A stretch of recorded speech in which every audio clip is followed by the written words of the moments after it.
um, welcoming Dr. Jackson at least. Hold on. Actually, hold on. Let me get his coffee.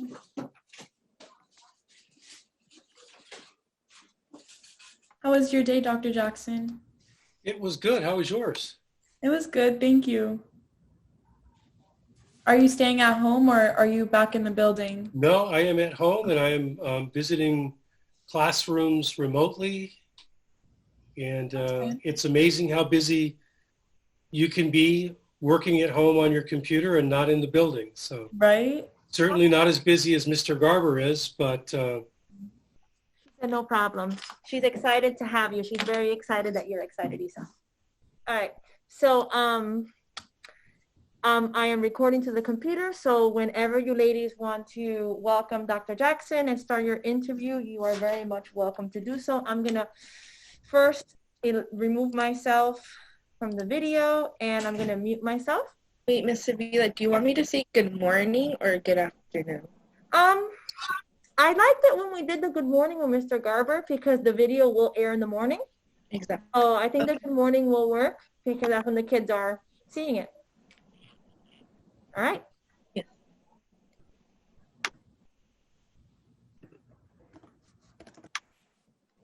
Good morning, Dr. Jackson. Thank you for being with us today. Good morning. So I'll start off easy. How many years have you been working in DCS? This is my third year at DCS. Don't ask me how many years I've been doing this particular work, though, because it goes back further than I care to admit. Oh. And how would you describe your leadership style? Well, I hope I focus on what I did my doctoral dissertation on, which is focusing on the meaning that individuals take from their work.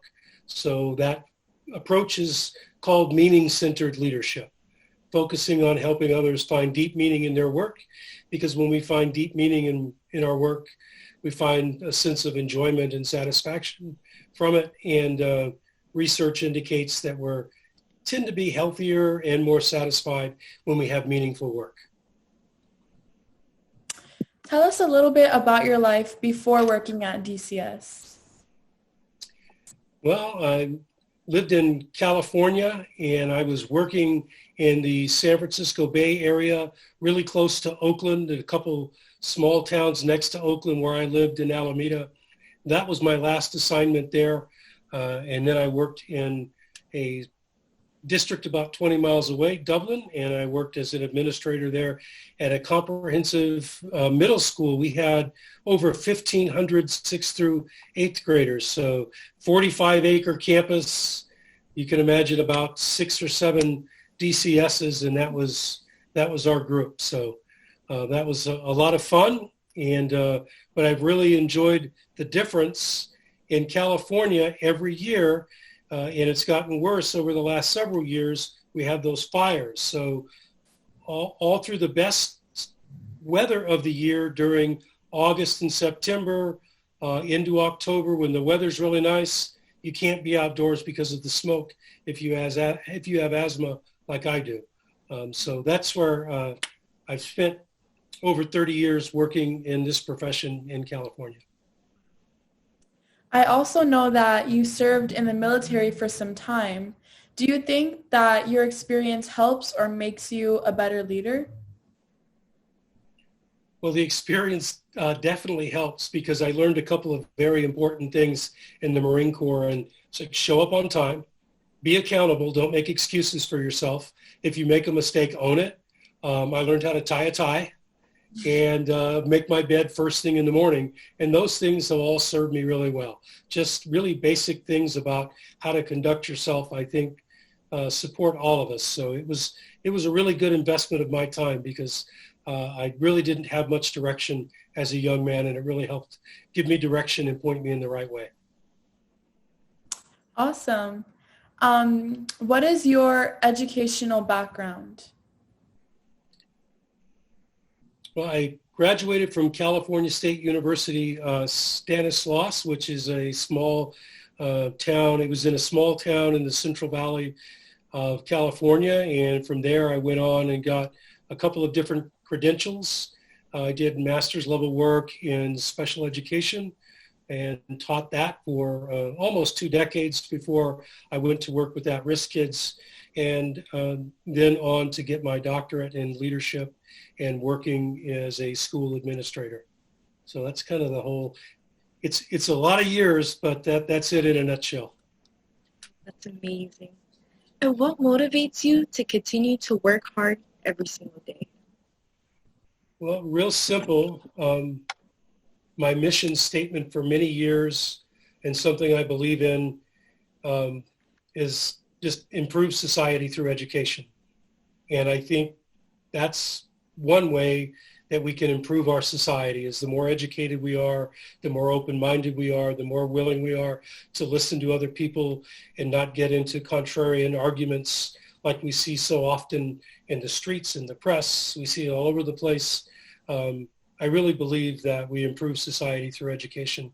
So having an opportunity to be a part of that in whatever capacity I'm working, it keeps me motivated. I enjoy it, and I feel like I'm being additive to the world around me and not subtractive. I'm not taking things to the world from the world. I'm adding to it. I hope that's the case anyway. Wow. And what are your opinions on Zoom/online learning? Well, prior to all of this happening, I've taught university classes at Brandman University. It's a West Coast university. So when I meet with them, it's late at night, like 9 p.m. is their 6 p.m.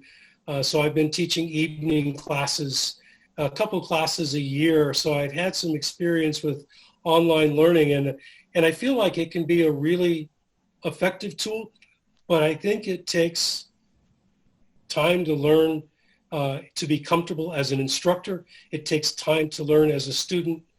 And I think it takes a certain level of maturity for students to be able to adapt to that environment well. And I think we're seeing that across the country. Our most mature, most sophisticated learners are probably being served well. Unfortunately, I think some of our learners who need more support are being left behind. And so I'm really glad that we're able to offer, in-person learning as well as continue to support online learning for everyone. Absolutely. So how do you build a positive school environment? Well, I think it's by being positive. I really think you can tell something about the culture of the school when you look at the interaction between the adults and the students. And first and foremost, there should be a lot of smiles. There should be a lot of, what's the word I'm looking for? Just, you don't have to filter your acceptance of others through any kind of a prism. It's just you're accepted for being here, for being part of this community. So everybody is greeted friendly, and when there's corrections that need to be made, they don't have to be overly caustic. My position is that when I have to work with students on discipline issues, I want it to be a learning experience for them. I don't want to be caustic and berate students. I think when all of that happens, we can create a culture where everybody knows that, hey, we're all here to support each other. We want the best for each other. I want to see all of the students get the best that they can, whether that's attending a great university or going off to the work world or the military or whatever. I want them to be in the best position to be able to do that effectively. And I think you do that when you create a warm culture where everybody knows that if you step into the room, there might be a lot of rigorous learning to get to, but at the end of the day, there's somebody in that room that cares about you, knows about you as an individual, and is there to support you. Wow, exactly. And what is your favorite DCS memory so far? Oh. Well, I've had a lot of them.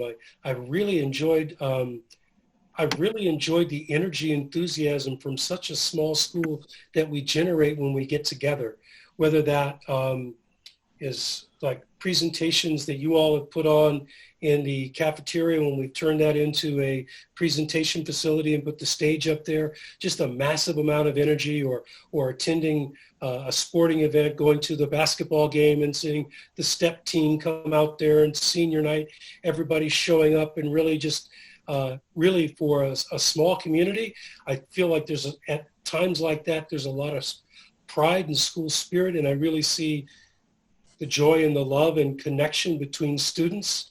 And I think that was probably no more evident than my first year in that senior class when they came off the graduation stage, and all of the tears that I saw, the student, there were, I mean, these great big guys that I watched all year get ready for colleges were just in tears, uncontrollably sobbing, because it was the end of a long journey with friends they've had since sixth grade.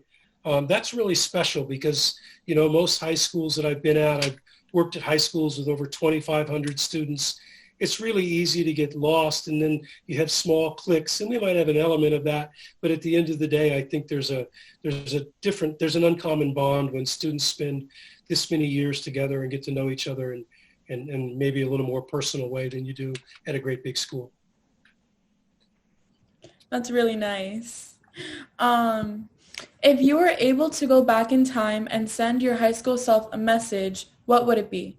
Oh, well, gosh, I would need a lot of messages and probably a few swift kicks in the behind, but